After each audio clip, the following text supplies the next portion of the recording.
In today's modern world, we witness a troubling decline in moral values, a phenomenon that naturally leads to the disruption of true love. Immorality is not merely a rejection of traditional morals. It is an opposition to everything good, to natural love, and ultimately to God Himself. This moral decay manifests in the confusion among young people, the division within communities, and the increase in disagreements, hatred, envy, and selfishness. Society seems to be unraveling, and these issues are often masked under the guise of progress. We are told that these new values represent progress, and if we resist them, we are accused of being unable to adapt. But this isn't about a failure to adapt to progress. It's about a refusal to adapt to depravity. True progress should be something positive, something that uplifts and improves us. Depravity, on the other hand, is regress, a descent into chaos and de-evolution. When progress is genuine, it fosters unity, joy, and goodness. But when progress feels divisive and uncomfortable, it's a sign that something darker has mingled with it. One troubling aspect of this so-called progress is the confusion and division between men and women. Society has become overly sexualized, crossing into a strange and destructive territory. Some argue that this hypersexualization is natural, claiming it aligns with humanity's need to reproduce and thrive. Yet, paradoxically, it has contributed to the collapse of family values, the erosion of marriage, and a growing lack of respect between men and women.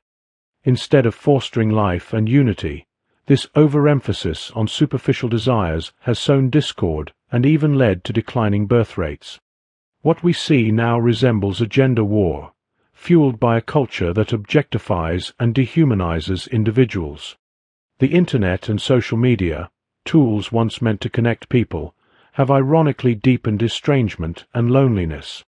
The rise of pornography and the pervasive sexualization of society have inverted moral values, where nothing is sacred, and everything is treated as a superficial transaction. People view each other as disposable, objects to be replaced at a moment's notice.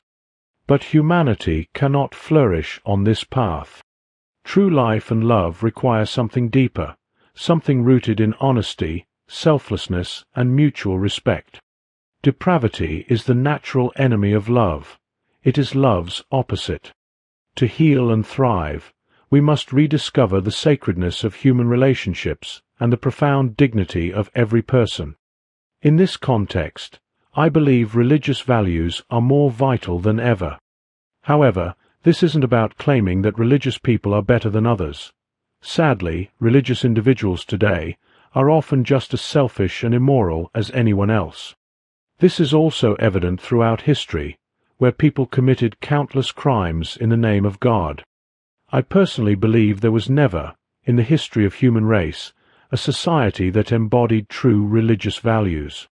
What we need is to adopt real, honest religious values, a true, non-judgmental connection with our fellow human beings.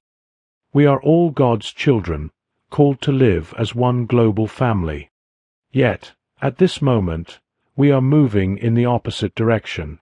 This is why in today's video, I've chosen to discuss Pope John Paul II's book, Love and Responsibility. It provides a profound exploration of the true meaning of love, morality, and human relationships, topics that are more important now than ever before. Love and Responsibility is a book by Karol Wojtyła, later Pope John Paul II, originally published in Polish in 1960 and in English in 1981, with a new translation released in 2013. Wojtyła wrote it while teaching young Catholics as a professor at the Catholic University of Lublin. His early life was marked by diverse experiences. An aspiring actor, he graduated with honors from high school in Wadowice, Poland, in 1938, just before World War II. During the war, he worked in a quarry to avoid deportation to German labor camps and pursued his love for theater through local performances. Encouraged by a conversation with Cardinal Adam Stefan Sapieha, Wojtyła shifted from studying Polish literature to theology, eventually becoming a priest. Rising to Archbishop of Krakow and later a cardinal, He followed in the footsteps of his mentor. In 1978, Wojtyła became the first non-Italian pope in over 450 years, adopting the name John Paul II in tribute to his short-serving predecessor. While at the university, Father Wojtyła formed a close-knit community of about 20 young people who called themselves Rodzinka, meaning little family. Their gatherings included prayer, philosophical discussions, and charitable activities such as assisting the blind and sick. Over time, the group grew to about 200 participants and expanded their activities to include skiing and kayaking trips. These interactions provided Wojtyła with deep insights into human relationships, love, and self-giving, which became foundational to his book Love and Responsibility. The book is structured into 5 chapters: The Person and the Sexual Urge, The Person and Love, The Person and Chastity, Justice to the Creator, and Sexology and Ethics. It is a philosophical defense of the Church's teachings on marriage, written to place Catholic sexual morality on a solid, universal foundation. Wojtyła explained in his introduction that his goal was to anchor these teachings in elementary and incontrovertible moral truths and fundamental values or goods. Father Wojtyła emphasized that marital sexual intercourse serves as the most profound image of God, who is love, as it unites the physical and spiritual dimensions of human existence. He viewed the human body as uniquely capable of making the invisible, spiritual, and divine realities visible. For Wojtyła, sexual union in marriage is not merely an act of pleasure, but a mutual self-giving that symbolizes and strengthens the couple's total, lifelong commitment. He wrote, "The body, and it alone, is capable of making visible what is invisible, the spiritual and divine." Wojtyła described marriage as an act of will that involves a mutual gift, uniting spouses in a covenant that encompasses not just their bodies but their souls. This union forms a domestic church, where love and self-giving reflect the divine purpose for humanity. Wojtyła's conception of gender is deeply rooted in his philosophy of the human person, which he grounds in the theological concept of imago Dei, the belief that humanity is created in the image and likeness of God. For Wojtyła, a human being is a union of body and soul, with the complementary nature of male and female forming a reflection of divine harmony. Drawing on the phenomenological tradition, Wojtyła explores the subjective experience of individuals and how factors such as culture, language, and upbringing shape perceptions of the objective world. While his ethical framework emphasizes actions and deeds, Wojtyła insists that these are rooted in a metaphysical reality, God and his creation of man in his image. He describes this as a seamless relationship between subjective experience, or lived experience, and the metaphysical reality in which human beings find their grounding.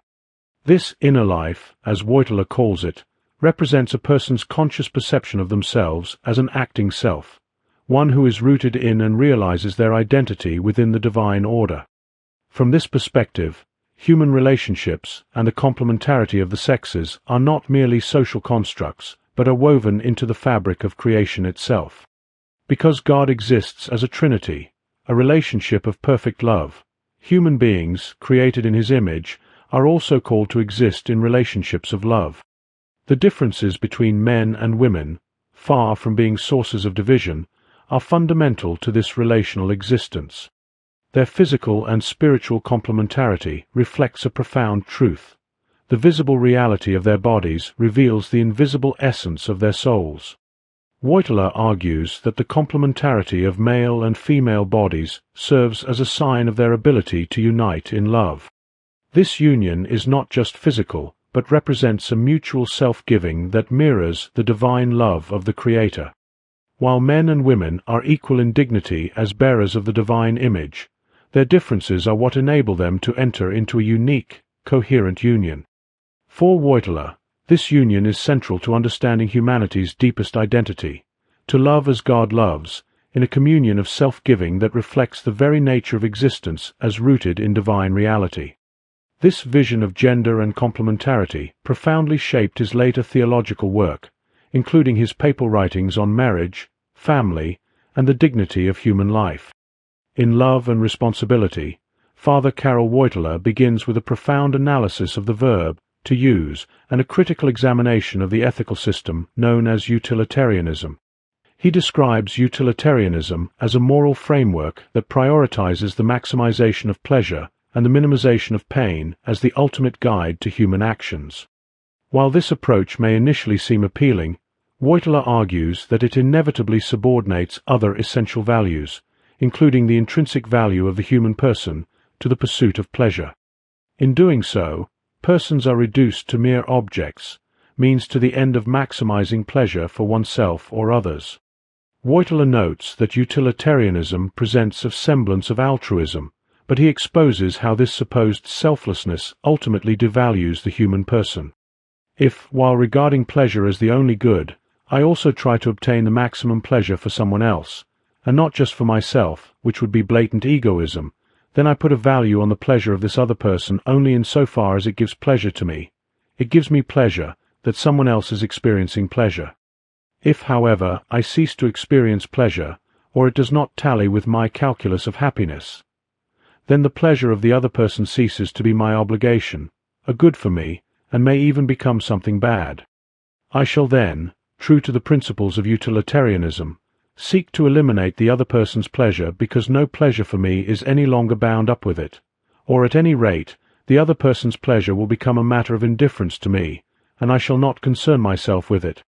Wojtyła critiques the utilitarian conception of love, describing it as a fragile union of egoism.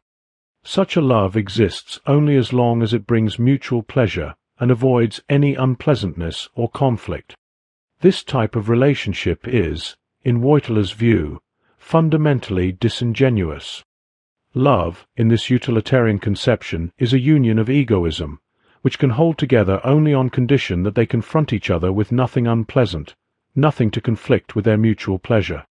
Therefore, love so understood is self-evidently merely a pretense which has to be carefully cultivated to keep the underlying reality hidden, the reality of egoism, and the greediest kind of egoism at that, exploiting another person to obtain for itself its own maximum pleasure. In such circumstances, the other person is and remains only a means to an end. This utilitarian ethic stands in stark contrast to the Christian norm. You shall love your neighbor as yourself. This commandment implies a fundamental corollary. You may not use persons as objects. Father Wojtyła expresses this principle philosophically, asserting, whenever a person is the object of your activity, remember that you may not treat that person as only the means to an end, as an instrument, but must allow for the fact that he or she, too, has, or at least should have, distinct personal ends. For Wojtyła, this principle forms the cornerstone of an authentic understanding of love, one that honors the dignity of the human person and transcends the selfish calculations of pleasure and utility. True love, he argues, is not about using another for one's own benefit, but about recognizing and respecting the other's inherent worth and unique purpose as a person. Father Wojtyła emphasizes the universal validity of this principle, stating, "We must never treat a person as the means to an end. This principle has universal validity. Nobody can use a person as a means toward an end, no human being, nor yet God the Creator. This principle serves as the cornerstone for defending human rights, as it affirms the inherent dignity of every person. Anyone who treats a person as a means to an end does violence to the very essence of the other, to what constitutes its natural right. When this simple yet profound principle is understood and embraced, the rules of sexual morality no longer appear as arbitrary restrictions, but as the logical outgrowth of an ethic that prioritizes respect for the human person." Father Wojtyła does not dismiss or devalue sexual pleasure, the body, or the emotions and feelings associated with love. On the contrary, he acknowledges their importance, but warns of the dangers of allowing them to dominate one's will. True love, he argues, must always put the person first, governing these secondary goods with respect for the dignity of the individual. He critiques what he calls sinful love, which prioritizes emotion and pleasure over the person. Sinful love is often very emotional, saturated with emotion, which leaves no room for anything else. Its sinfulness is not, of course, due to the fact that it is saturated with emotion, nor to the emotion itself, but to the fact that the will puts emotion before the person, allowing it to annul all the objective laws and principles which must govern the unification of two persons, a man and a woman. The danger of such sinful love, Wojtyła explains, lies in its illusory nature. It is often not perceived as sinful in the moment, but instead felt to be love, despite its deviation from the true good. Sin is a violation of the true good. For the true good in the love of man and woman is first of all the person, and not emotions for its own sake, still less pleasure as such. These are secondary goods, and love, which is a durable union of persons, cannot be built of them alone. Wojtyła critiques the ethos of the sexual revolution, which he describes as being rooted in a utilitarian sexual contract. While this contract is rarely made explicit, it operates on principles that reduce human relationships to transactions of mutual pleasure. He characterizes the implicit terms of this contract as follows: I can use you as a sex object. I may at some point want to share housing with you, or even enter into a marriage and decide to conceive a child, but our relationship will always be contingent on your remaining useful to me by supplying me with sexual and other pleasures. If the discomfort I feel is greater than the pleasure I gain from this relationship, I am free to terminate the relationship unilaterally. I will let you use me as a sex object, provided you gain my explicit consent before each encounter. We will negotiate the safe sex practices to avoid pregnancy and sexually transmitted diseases. I understand that you are under no obligation to continue the relationship should your discomfort be greater than your pleasure. Wojtyła's critique reveals how such an arrangement, while seemingly consensual and modern, ultimately fails to respect the dignity of the person. By reducing relationships to a mere calculus of pleasure and discomfort, the utilitarian sexual contract undermines the very foundation of authentic love. True love, in Wojtyła's vision, is not contingent or transactional, but a durable union of persons grounded in mutual respect and the affirmation of each other's unique dignity. The pervasive acceptance of a utilitarian sexual ethic has led to a cultural desensitization to its inherent immorality. In modern legal contexts, such as date rape trials or sexual harassment lawsuits, the question is no longer whether one person has been reduced to a mere sexual object. This is largely taken for granted, but whether consent was properly obtained and the relationship terminated on demand. This ethic fosters a sense of liberation from traditional moral constraints, where individuals no longer feel the need to obscure their intentions or feel guilt for using another person. Instead, the burden of condemnation falls on those who seek deeper commitment or emotional reciprocity. Under this framework, individuals who protest being discarded or express feelings of betrayal are often dismissed with admonitions to move on or get over it. The vernacular reflects this troubling dynamic. Men who engage in serial, short-term relationships are labeled users, while women frequently express feelings of being used. These terms expose the underlying harm of subordinating the value of the person to the pursuit of sexual pleasure. When the body becomes a means to an end, and the intrinsic worth of the person is disregarded, the individual inevitably feels devalued. Even when the word love is invoked in such relationships, it is often a facade. So long as the relationship centers on mutual use, true love, an enduring union based on the recognition of each other's dignity, is impossible. During the course of the relationship, one or both individuals may convince themselves that they are loved for who they truly are. However, the moment the relationship ends, the stark reality emerges. They were not loved but used for another's gratification. This realization corrodes the memory of any pleasure derived from the relationship and plants seeds of distrust and fear for future interactions. The connection between the sexual revolution and utilitarian ethical theory is thus deeply problematic. It shifts the focus from individual acts to an overarching mentality that is fundamentally incompatible with human dignity.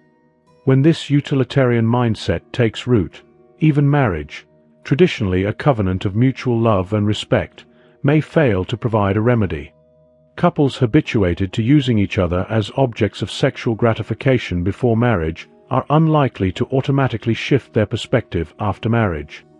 Without a profound moral and spiritual transformation, the dynamics of use will persist within the marital relationship. A husband who sees his wife primarily as a source of sexual pleasure will leave her feeling used and devalued. Conversely, if her dissatisfaction with being used outweighs any benefits she derives from the marriage, or if he ceases to find sufficient pleasure in the relationship, divorce will seem like a natural and rational solution. The rebellion against objectification, while understandable, tragically misdiagnosed the root of the problem.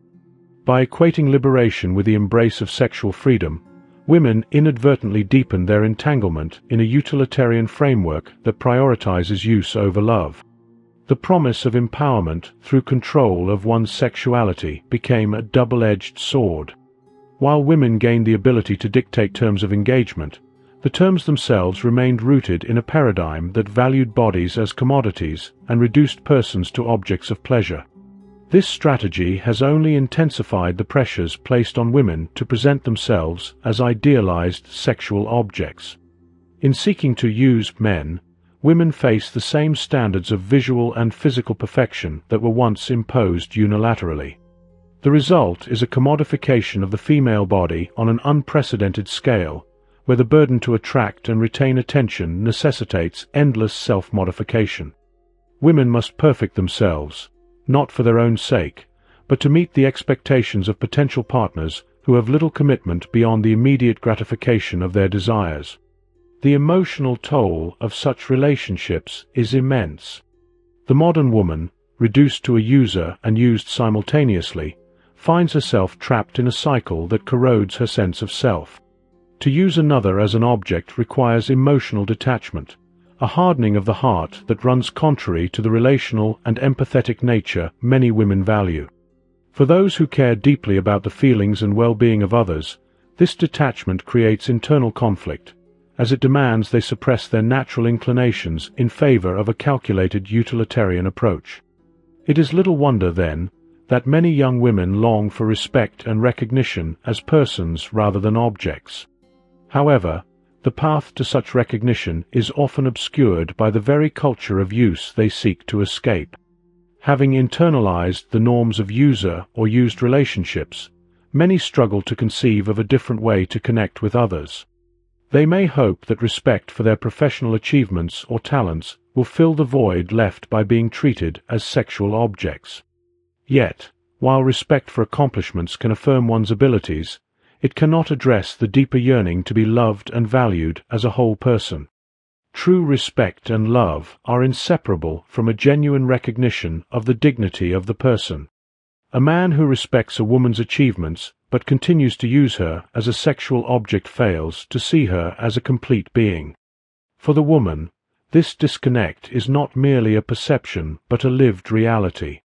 No matter how much she is praised for her work, intelligence, or talents, as long as she is treated as a means to an end in her intimate relationships, she will feel used, because she is being used. The sexual revolution, despite its promises of liberation, has fallen short in addressing the realities of human relationships and their consequences. The optimism that technological advancements would render traditional sexual ethics obsolete has proven unfounded. The reality of increasing unwanted pregnancies, the pervasive effects of fatherlessness, and the persistence of abortion as a widespread practice starkly contradict the assurances given by early revolutionaries.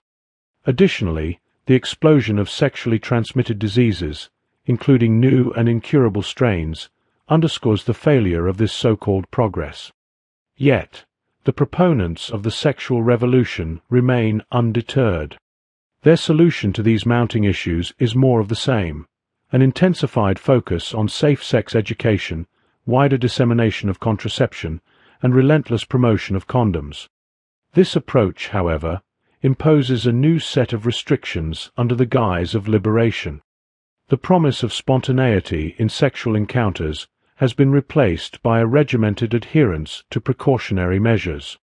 Instead of freedom, participants are burdened with the fear of disease, pregnancy, and failure to comply with the prescribed protocols. The supposed liberation from guilt and fear has given way to a different kind of anxiety, an endless vigilance required to navigate the risks of the lifestyle they endorse. Despite decades of these interventions, the negative outcomes continue to rise. Beyond the physical consequences lie the profound psychological and social costs of sexual promiscuity. The erosion of trust, the commodification of intimacy, and the alienation from deeper, more meaningful connections are all part of the legacy of the sexual revolution. In response to these failures, abstinence education has emerged as an alternative, aiming to reduce the risks associated with premarital sexual activity. These programs often appeal to reason, encouraging young people to weigh the risks of sexually transmitted diseases, unintended pregnancies, and emotional harm against the fleeting pleasures of casual encounters. While this risk-based approach might seem pragmatic, it is fundamentally flawed. By framing the argument in utilitarian terms, abstinence education concedes the very premise it seeks to challenge: that pleasure is the highest value and that sexual ethics can be reduced to a cost-benefit analysis. This capitulation weakens the case for abstinence. If the negative consequences could somehow be mitigated through better technology, more comprehensive education, or advances in medical science, then the utilitarian argument would no longer support abstinence. This highlights the need for a more profound critique of the underlying philosophy. If the root cause of the problem lies in the utilitarian view of the person as an object to be used, then the solution must address this premise directly. The argument against the sexual revolution need not rely on sectarian beliefs or religious doctrine. The intrinsic dignity of the human person and the abuse inherent in reducing a person to an object of use are principles that transcend religious boundaries. They are universal truths grounded in the shared human experience. Freedom, properly understood, is not the liberty to use others without consequence, but the ability to choose what is good and true. As Father Wojtyła argued, opposition to the sexual revolution is not merely a defense of traditional morality, it is a defense of human dignity. This is a message that can resonate in the secular marketplace of ideas. To uphold the value of the person as an end in themselves, rather than a means to an end, is to affirm a vision of freedom and love that stands in stark contrast to the utilitarian ethos. It is a call to recognize that true liberation lies not in the pursuit of pleasure at any cost, but in relationships that respect and honor the full humanity of each individual. Too often, the Catholic sexual ethic is reduced to a series of prohibitions, viewed as a restrictive framework that seeks to limit human freedom. However, this understanding is a profound misunderstanding. In Love and Responsibility, a completely different vision of sexuality is presented, one that celebrates the goodness of sexual attraction, sexual pleasure, desire, and the value of the body, but insists that these elements must be situated in their proper place within the context of a deeper, more profound love. None of these aspects of human sexuality are inherently wrong. Rather, the problem arises when they are treated as ends in themselves, when they overshadow the inherent dignity of the person. In this framework, love is not merely a fleeting or transactional exchange, but a dynamic process that grows and deepens. Love and Responsibility offers a narrative that echoes the structure of a classic romance or great adventure story. At the heart of this narrative is the transformation of love from mere attraction to a deeper, more complete union. Initially, love begins with attraction, perhaps a fascination with external characteristics or superficial traits. But true love moves beyond this to a deeper attraction to the person themselves, the whole person, in their uniqueness and their intrinsic dignity. Next comes love as desire. Desire in this context is not a self-centered or utilitarian longing. It is a longing for the good of the other. This is the key to understanding love's true nature. True desire is not simply about obtaining pleasure for oneself, but about wanting what is good for the other, longing for their flourishing, not merely their presence or what they can provide. This is followed by love as goodwill, where it becomes clear that love is not about seeking a selfish satisfaction, but about desiring the happiness and well-being of the other person above all else. However, for love to truly be love, it must be reciprocal. Reciprocity is not merely about balance or mutual exchange. It represents a deeper bond, one that is durable and reliable, and this reliability allows for the building of trust. Without trust, no relationship can stand firm. Trust can only be built when both partners are seeking each other's good and are not merely motivated by personal utility or pleasure.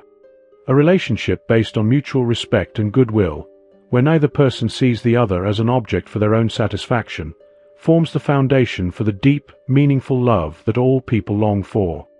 The path to love, then, involves a progression from attraction to desire to goodwill, and eventually to friendship, the genuine care and concern for the other person's happiness and dignity. Only once this deep and unifying bond has been established, built on trust, shared desire for each other's good, and reciprocal giving, can true betrothed love emerge. Betrothed love is the free decision of both persons to commit to one another, to offer themselves freely to the other without fear of being used or commodified. Only after this deep and reciprocal unification has taken place can the couple truly become one in the fullest sense of the word. This oneness is not simply physical but emotional, psychological, and spiritual. Once this bond of unity is firmly established, only then can sexual intimacy between them be the true expression of their union, a profound and sacred act that goes beyond mere physical pleasure. It is an act that acknowledges their mutual commitment, a commitment that extends far beyond the moment of pleasure and touches on the eternal, taking responsibility for each other and for any potential new life that their union might bring into the world. This union, secured through betrothed love, marks the moment when the desire for sexual intimacy is not just fulfilled but can be genuinely enjoyed in its fullest sense. In this context, the woman's desire to give herself freely to her husband without feeling that she is merely an object to be used is realized. Similarly, the man's desire for the woman to have her for himself alone is satisfied. The sexual act within marriage is not an expression of domination or possession, but a mutual gift of self, where both persons are able to give fully of themselves to one another. In contrast, the commodification of sexuality in the broader culture, the use and being used as objects of sexual pleasure, leaves the deepest longing of the heart unfulfilled. For all the casual encounters, all the fleeting pleasures, and all the promises of freedom and liberation, the truth remains that at the core of every human being is a yearning for something more, something deeper. The deep desire for love, for trust, for the freedom to be known and accepted for who one truly is never satisfied by mere transactional relationships. The reality that one is either using another or being used poisons the relationship, leaving an emptiness that no amount of pleasure or freedom can fill. The sexual revolution, with its utilitarian approach to love and sex, cannot satisfy the deep human need for genuine intimacy, mutual respect, and authentic love. No matter how much it promises liberation, it falls short in addressing the true needs of the human heart. As the negative consequences of sexual promiscuity have become increasingly evident, those who championed the sexual revolution have been forced to reassess their previous assurances. Where once they promised that sexual liberation would resolve psychological hang-ups and lead to greater fulfillment, they now concede that the reality has not lived up to their ideals. In their disillusionment, they shift the argument, now claiming that the Christian sexual ethic is unrealistic, that no one truly lives according to it, that it is merely a facade. Yet, in this claim, as in all things, they are simply wrong. In the face of the disappointments brought on by the empty promises of sexual liberation, a growing number of young men and women are turning to a different path.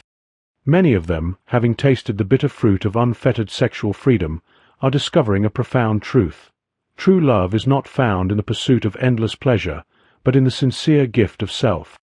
John Paul II's insights into the human person and the nature of love represent a reimagining of sexual morality. By reanalyzing the issue, he has crafted a defense of Christian sexual ethics that is as fresh as it is faithful, not only to the Church's tradition but also to the fundamental truths that have always been there, perhaps only hidden or misunderstood in the past. His work is a revelation, one that unlocks the beauty of Catholic sexual morality, showing that what seemed rigid and impenetrable is, in fact, a living, breathing, lovely reality. Through his teaching, John Paul II has challenged the world to see the human person as the true foundation for all social policy and personal morality. He has argued that human freedom, far from being an abstract or arbitrary concept, must always be directed toward love. Freedom, he insists, exists for the sake of love, love that is true, self-giving, and mutually enriching. Without this direction, freedom becomes hollow, a mere emptiness that leaves individuals unfulfilled and isolated. Freedom exists for the sake of love, John Paul II writes, and this is the fundamental truth that the generation of men and women who have experienced the emptiness of sexual liberation must now come to understand. The disillusioned and dissatisfied generation that once embraced the promises of sexual freedom is now ready for something far deeper. They need more than a pragmatic system that simply calculates the risks involved in various choices. They need to be presented with an authentic ethic of love, one that transcends the superficial and points toward the fulfillment of their deepest longings. This is where love and responsibility shines as a beacon of hope. For those who are ready to hear it, this vision offers not just a moral code but a way of life, one that frees individuals from the hollowness of transactional relationships and opens the door to true, lasting intimacy. It invites men and women to rediscover the beauty of a love that is rooted in freedom but oriented toward the good of the other, a love that can only be fully realized in the context of committed, sacrificial, and reciprocal giving. Thus, John Paul II's contribution is not just a defense of traditional Christian morality. It is a call to return to a deeper understanding of love, freedom, and the human person. His teachings remind us that true freedom is not the absence of constraints, but the capacity to choose what is good, what is true, and what is life-giving. And in this vision, sexual intimacy is not a fleeting pleasure or a means of self-gratification, but a sacred and meaningful expression of mutual love and commitment. As such, the generation of today, the generation disillusioned by the failure of the sexual revolution, deserves nothing less than to be presented with this truth. They need to be shown that love, in its truest form, is not only possible but also the fulfillment of their deepest desires. Through the lens of love and responsibility, they can begin to understand the true meaning of love and sexuality, a meaning that does not exploit or degrade, but elevates and ennobles the human person. This is the love that will not disappoint, the love that will heal the wounds of a generation lost in the false promises of liberation.